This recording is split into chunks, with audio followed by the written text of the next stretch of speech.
Ayyeen ashamaa akkam jirtu nagaan bakka jirtanitti isiniif haa ta'u jecha ani barasaadhaa har'a immoo barumsaa haaraa qabadhee isiniif dhiyaadheetan jira jechuudha. Egaa namoonni komentii keessan kun akkuma asirratti argaa jirtanii barumsa kana itti fufiitii kan biraas nuuf jechaa turtaniif galanni koo baay'ee guddaadhaa galatoomaa ulfaadhaa jecha kanumarraan ka'uun anis immoo har'a kunoo kutaa duraan irraatii hafe itti fufee akkan isin barsiisuuf kutaa biraa qabadhee isiniif dhiyaadheera.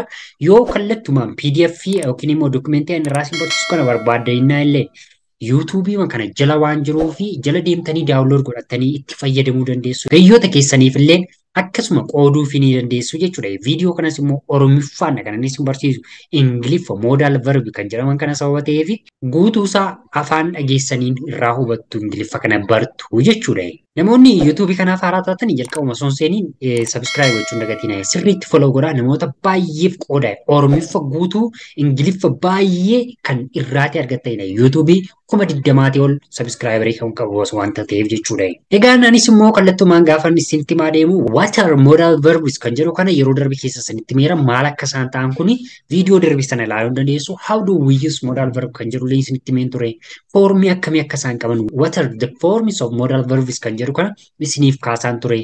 Isarra darbees immoo jala kanatti gaafa deemnu akkamittiin modal verbii kana express yookiin immoo calaqqisiisuu ibsuu dandeenya kan jedhu single concept modal double concept fi modals in the past kan jedhudha. Isaan kana akkamiin akka fayyadamtanii isiniif kaaseetan ture jechuudha. Egaan warreen singleedhaaf double kana isin barsiiseetan ture har'a immoo barumsi addaa kan ta'u modals in past kan jedhu kana waan ta'eef sirriitti nan hordofaa. Single conceptidhaa fi double concept kan jennu kaataagoroota modaalii kana hundasaa isiniif kaaseetan ture jechuudha. Isaan argaa jirtan kana akkasuma jala kanatti illee kan jira warreen kana irrattidha kanan yeroo darbe dhaabe jechuudha. Egaan har'a immoo warreen kana irraati kaafeen isin barsiisa sababa ta'eef innis maal kan jira modals in the past kan jedhudha. Modals in the past jechuun afaan Oromootiin yoon isinitti hime xumura gargaartuu yeroo darbe keessatti jechuudha. Xumura gargaartuu taatee darbe keessatti akkamiin fayyadamuu dandeenya? Akka afaan Ingiliffaa keessatti seeruun isinitti himaa jechuudha. Asirra gaafa ilaallu they are modals referred to action that happened in the past jennaan. Kana gaafa dubbisnu in the past jennaaniini san booda immoo maal jechuusaadha. Isaan kuni modals in the past kan jedhaman kuni gocha yookiin immoo taatee yeroo darbe keessa raawwate ibsuuf yookiin calaqqisiisuuf kan nuti itti fayyadamnu maal jennaani modals in the past jennaa jechuudha. Egaa foormii akkamii immoo qaba yoo jettee ilaaluu dandeessu. Modal plus have plus jenneetu verb past participle kan jennu kana yookiin verb 3 jennee kan nuti waamnu kun maal ta'a jechuudha. Verb 3 kan jennu kana oddoo kanarratti fayyadamnaa jechuudha. Verb past participle isaa verb 3 verbootaa fayyadamnaa jechuudha. Isaan kanarratti daballeetu jechuudha. Fakkeenyaaf jala kana ilaaluu dandeessu. It must jedha. Oddoo kana it kan jedhu kun subject kan jedhu jalatti ramadnaa'ini. Must kan jettu kun immoo maalidha? Modal verbii keenyadha jechuudha. Modal kan jennee san taati. Haviin kun immoo saarofte yoo jettani wanti kun ennaa darbe keessatti yookiin immoo gochaa darbe keessatti ibsaa irra sababa ta'eef havii kana fayyadamneerra. San booda immoo verbi been kan jedhu kan iddoo kanatti argaa jirra. Is am kan jedhan isaan sanarraati kan dhufte verbi 3 yookiin immoo past participle sana jechuudha. Guutuusaa gaafa dubbannu it must have been a difficult decision jedha. It must have been a difficult decision gaafa jennu murtee baay'ee ulfaatudha ture kan nuti jennee dubbannu ta'a jechuudha. Kanan isin barsiisaa jiru seerluga afaan Ingiliffaa keessaati modal verbiidha malee Ingiliffuma jechootan isinitti himaa jira miti jechuudha. Egaan lammaffaa irratti gaafa ilaallu immoo they should have invited her to their wedding jedha. Oddoo kana gaafa ilaalu they should have invited her to their wedding gaafa jennu isaan gaa'ela isaanii yookiin immoo cidha isaanii irratti ishee affeeraniiru yookiin immoo affeeranii turaniiru kan nuti jennee dubbannu waa'ee taatee yookiin gocha wanna darbee tokko kan keessatti ibsinu jechuudha asirratti gaafa ilaallu. Kan itti aanee jiru immoo oddoo kana kan jiran Moodaalonni kuni maal akka isaan ta'an fakkeenya wajjin wal bira qabeetan isinitti himaa deemaa jechuudha. Fakkeenyaaf Modal Perfectis kan jedhu kana ilaalaa deemuu dandeessu. Booda immoo maaltu jiraata? Iddoo kanarra gaafa geenye ilaallu must have plus participle kan jenne PP kuni participle sanan bakka buuti. Achiin booda inni kuni maalidha? Yeroo akkamii keessatti fayyadamnaa kan jedhu immoo uses kan jedhu kana jala ilaalla. San booda fakkeenya kan jedhu immoo examples kan jedhu kana jalatti hubachaa deemnaa jechuudha. Fakkeenyaaf logical conclusion on past events jedhee hima loojikii ta'e tokko guutummaa guutuutti gudunfuu yoo barbaanne yookiin immoo umura itti kennuu yoo barbaanne kan nuti fayyadamnu must have participle yookiin verb 3 kan jenne kana fayyadamnaa jechuudha. Iddoo kana gaafa geenyu Peter has arrived late jedhee Peterin yookiin immoo Phexros inni jennu kun maal ta'e barfateetu achi ga'e ka jedhu jechuudha. Arrived late jedhee.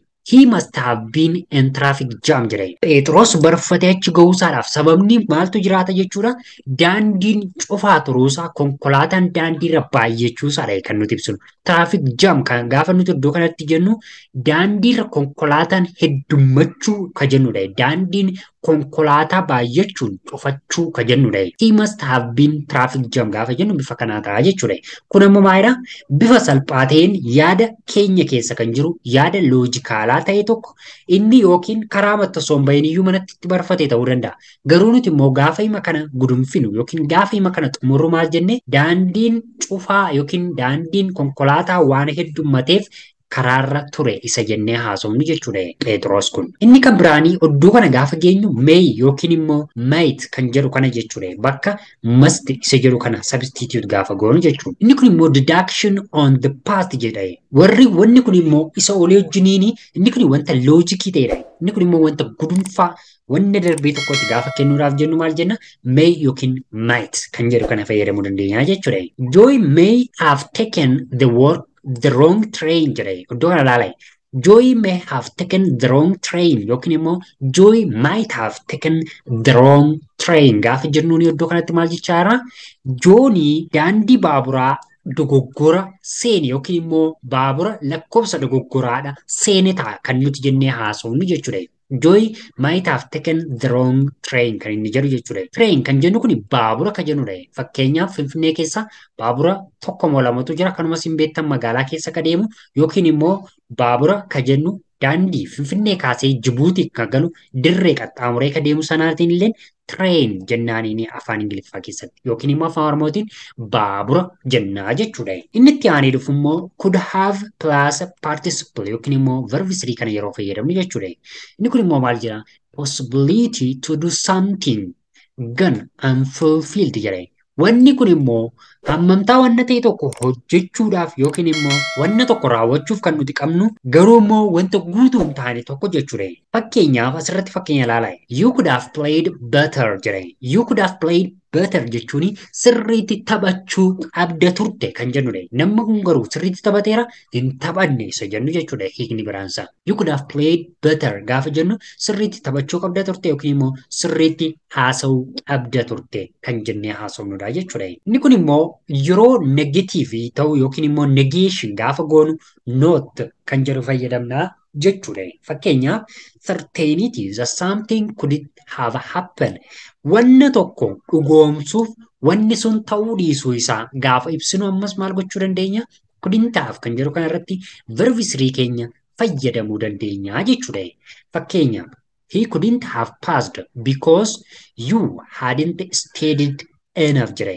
He couldn't have passed because kan jedhu kana you seeru kana isneetu he kan jedhuutiin bakka buune barreeffama dogoggoradha.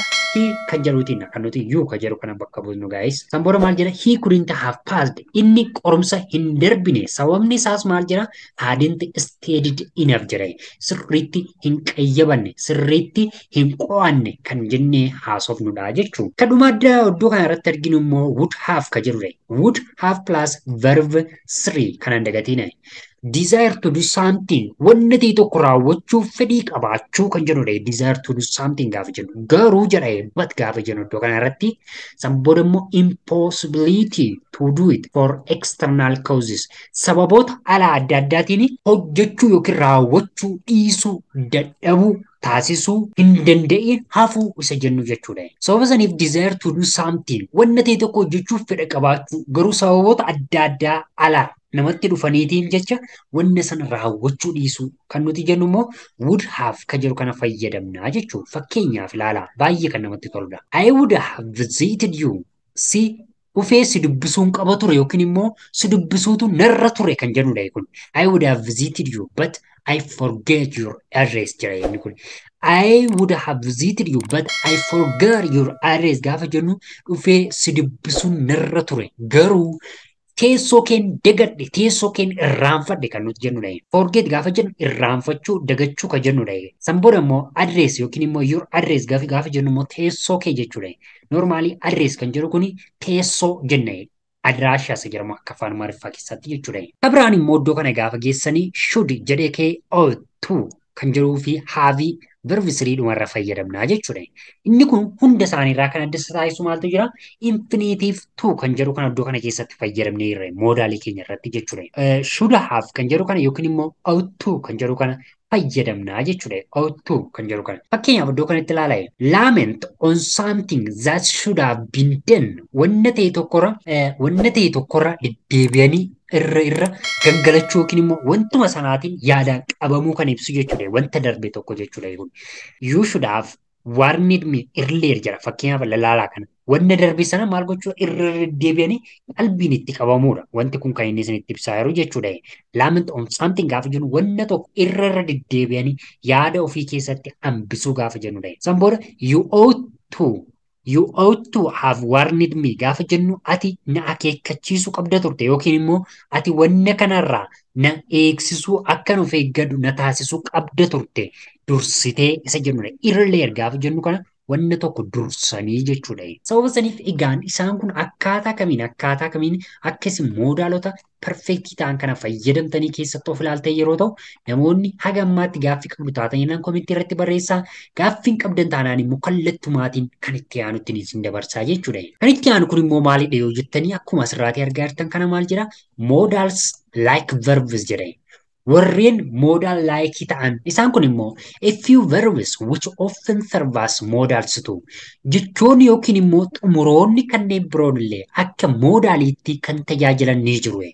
They need to be conjugated gaafa jedhamu warreen kaanii wajjiniin maal ta'uu qabu walitti hidhachuu qabu yookiin immoo hidhata qabaachuutu isaan irra jiraata jechuudha. Egaan isaan kun immoo maalidha yoo jettanii iddoo kana irratti fakkeenya moodaalii ta'anii kan nu gargaaran like to kan jedhu kana fayyadamuu dandeessa. Want to kan jedhu kana fayyadamuu dandeessa.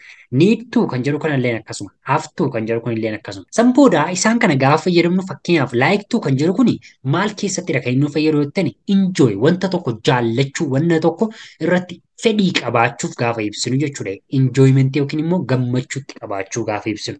Wanti tu kan jennu kun immoo wanna tokko fedhuu, wanna tokko hawwuu, waa'ee wanta tokko of keessa kaa'achuu jechuudha. Fakkeenyaaf enjoy kan jedhu kana ilaaluu dandeenya. I like to watch TV gaafa jedhu kuni ani TV ilaaluu nan jaalladha yookiin immoo ani TV ilaaluu natti tola jennee haasofnudha. I like to watch TV gaafa jennu. Kun immoo maal agarsiisa? Enjoyment. What makes you enjoy in your life kan jennu keessaa inni kun maalidha? I like to watch TV kan jennu kana ta'a jechuudha. Wanti tu kan jennu kun immoo fedhii agarsiisa yookiin immoo wanna keessa namaa jiru tokko kan namaaf barbaachisu fedha wayii gaafa agarsiisnu immoo desire kan jennu kana fayyadamna. Innis maalidha? Wanti tu kan jedhu kanaatiin gaafa fayyadamnu John wants to buy a car jedha. John konkolaataa bituuf fedha qaba kan jennudha. John wants to buy a car gaafa jennu konkolaataa bituuf fedha qaba yookiin immoo konkolaataa bituun maalidha? Inni ni barbaada jechuudha. Keessi isaa maalidha? Wanna kanaan barbaadumsa yookiin immoo fedha wanta kanaatiin guutamee jira konkolaataa bitachuuf jechuudha. Inni kan biraan need to kan jennu kun immoo necessity kan jedhudha. Wanni tokko barbaachisummaa isaa ibsuu yoo barbaaddu ta'e immoo need to kan jettu fayyadamtanii hima keessa ijaaruu ni dandeessu jechuudha. Fakkeenyaaf we really need it jedha iddoo kanatti we really need to talk to you gaafa jennu immoo nun dhugaadhumaan nun sirriimatti si wajjin haasa'uu ni barbaanna yookiin immoo sitti dubbachuu ni barbaanna si waliin dubbachuu ni feena kan jennu ta'a jechuudha. Barbaachisummaa wanta tokko ibsuu fi need to kan jennu kana ibsina. need to. Yeroo baay'ee need to wanni jennu kun yeroo hedduu wanna nu keessaatii hafuu hin qabne ta'e tokko ittiin ibsuudha. Ittiin calaqqisiisuuf kan nuti itti tajaajilamnudha jechuudha. Inni kan biraan have to kan jedhu kana ilaaluu dandeessu. Have to kan jedhu kun immoo obligation kan jennu kana ibsa. Obligation gaafa jennu immoo wanna ta'e tokko dirqama raawwachuu akka qabnu kan nurra jiraatu jechuudha. Dirqama taasisuu akka qabnu kan nurra jiraatu obligation jennaan. Have to kan jedhu kana fayyadamnaa jechuudha. Fakkeenya fudhadhaa iddoo kanatti. Suuzaan jedhee. Suuzaan kun maqaa namaati guys. Suuzaan had to jedhee. Had to pay the rent jedhee. Suuzaan had to pay the rent gaafa jennu maal jechaadha? Suuzaan dirqama kiraa yookiin immoo wanna kireeffattu sanaa fi kaffaltii kaffaluu qabdi kan jennu. Rent gaafa jennu iddoo kanarratti mana ta'uu danda'a, konkolaataa ta'uu danda'a, lafa ta'uu danda'a, meeshaa ta'uu danda'a, whatever. There is no clue for this rent is okay over here. Garuu iddoo kanarra wanti jiru maalidha? Rent kan jedhu kuni wanni ishiin kireeffatte hin beeknu. Garuu maal gochuu qabdi? Wanna barbaadde maan kireeffatiin kaffaltii kaffaluutu irra jiraata. Ka kireeffatu saniif jechuudha himni kun immoo. Kan baay'ee namatti toludha. Waan baay'ee irraa hubattaartu jedhee abdiin qaba. Gaaffii qabdu taanaan komentii irratti dubbi godha. Ammallee fuuldurumatti darbinee ilaalaa deemnaa jechuudha. Iddoo kana kottaatti ilaalaa. Maal jedhanni kuni have got to jedhee. Have got to kun immoo maal akka inni agarsiisu yoo jettani hima have to ka jedhu kana irratti dabaleetu gaafa cimsine agarsiisnu jechuudha. Have to ka jedhu kana kan inni of keessatti qabaatu jechuudha. Sampoon ammoo gaafa hima keessatti ilaallu I have got to go now jedhee. Maal jechaadha? Ani amma deemuun qaba kan jennu. I have jedhee. Isheen kun have kan jennuudha. Kan nuti gabaabsine yeroo barreessinu I have got to go jira. I've got to go jechuu dandeessu. Isin immoo gaafa haasoftan. I've got to go now gaafa jedhamu maal jechaadha? Ani amma dirqamuma deemuun qaba. Asii sokkuun qaba jennee ka haasofnutu bifa kanaa ta'a jechuudha. Dhumarratti look forward to jedha. Kun immoo look forwarding kan baay'ee namatti toludha.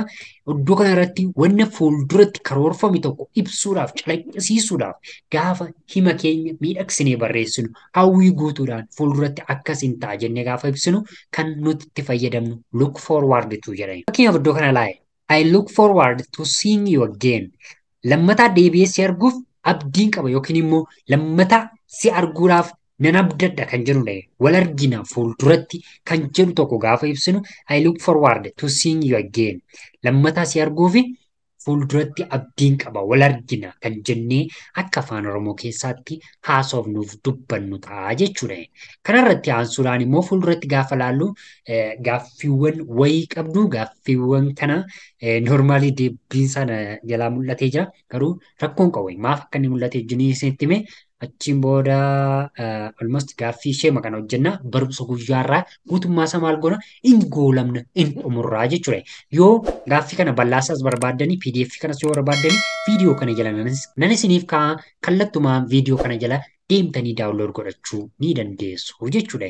Fakkeenyaaf maayisaan jedha iddoo kana gaafa laallu baay'ee barreeffamatti ishee kana ora kan gidduu jirtu akka aatti dubbisne san jennee dubbisna malee son jennee dubbisna miti. Simee galtee son jennaa osoo hin taane san jennee ora sababa taateef akkaataa kamiin akka Ingiliffa dubbistanii fuulduratti nan isiniif fida barumsa ariifiidha jechoota Ingiliffaa kana maaf san jennee dubbisna maaf have jennee dubbisna maaf immoo wuu jennee iddoo kanatti would kan jedhu kana dubbisna broken kan jedhu kana maal akkamittiin maaf dubbisna kan jedhu fuulduratti nan isiniif fida. Ammaaf ishee kana deebisne. My son jedhee blank jedhee iddoo kanatti be home by now. Where can he be jedhee. My son jedhee have jedha, would jedha, should jedha, could jedhee. Iddoo kanarra gaafa ilaallu my son be home by now. Gaafa iddoo kana gaafa ilaallu where can he be gaafa jennu ilmi koo mana hin jiru taanaan eessa bakka biraa kan inni jiraa ture kan jedhudha himni kun gaafa sababa saniif yeroo kana maal fayyadamna wanni kun jabaataa jira sababa ta'eef dirqama namni sun maal ta'uu qabu jiraachuu qabu mana jechuudha. Kanaaf maal goona my son should be kan jedhu kanatu iddoo kana gara. Isaan kana hundumaa akkamittiin deebine yoo ta'anii kun waliigala gilgaala guutummaa isaaf fakkii keessa deebiira sababa ta'eef barumsoota yeroo darbee sana irra deebitanii ilaaltanii sirriitti hojjechuu danda'uu dandeessu jechuudha. Egaan barumsi har'aa kun aguma kanaa ture namoonni haaraa taataniinaan barumsa kanaa irratti Ammas taanaanii yaada keessan naaf kennuu ni dhiisina. Achiin booda gaaffii qabdu taanaan immoo gaaffiiwwan kana hunduma isaanii hojjechuu dandeessu. Ilaalaa yaaddi kun maaf akkas ta'e kun maaf akkas ta'e kan jiru fakkeenyota kan hunduma isaa illee daddabarsaatii ilaala. San booda gaaffiin qabdan taanaanii barumsa haaraa waa'ee English giraamarii kan birootiin isiniif fideetan dhufa. Har'aaf garuu asuma irrattiin goolabaa jechuudha. Thank you so much. See you on the coming episodes.